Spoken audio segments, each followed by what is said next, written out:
Schooling எல்லாம் school பக்கத்தில் தான், வீடு பக்கத்தில் தான் ஸ்கூலு.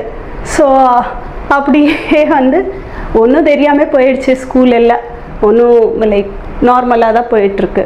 அபவ் ஆவரேஜ் ஸ்டூடெண்ட் தான் நான். ஸ்கூல் படிக்கும்போது வந்து எனக்கு எல்லாத்திலும் வந்து பார்ட்டிசிபேட் பண்ணணும்னது ரொம்ப ஆசை. லைக் டான்ஸ், எலக்டியூஷன், ஸ்போர்ட்ஸ் எல்லாத்திலும். பட் எனக்கு சொல்லி தரதுக்கு வந்து யாருமே இல்லை. ஏன்னா தாத்தா பாட்டிக்கு அந்த அளவுக்கு தெரியாது, வேறு யாருமே இல்லை. பட் 8th ஸ்டாண்டர்டில் வந்து எனக்கு ஸ்போர்ட்ஸ், டிஸ்ட்ரிக்ட் லெவல் ஸ்போர்ட்ஸில் பார்ட்டிசிபேட் பண்ணுறதுக்கு ஒரு சான்ஸ் கிடச்சது. அங்கே போய் நான் விளையாடலை, பட் ஸ்டில் அந்த ட்ரைனிங் அது எல்லாம் ஒரு சான்ஸ் கிடச்சது. ஷட்டில் பேட்மிண்டன் விளையாடினேன் இன்டர் ஸ்கூல் காம்படிஷனில். அது ஒரு அருமையான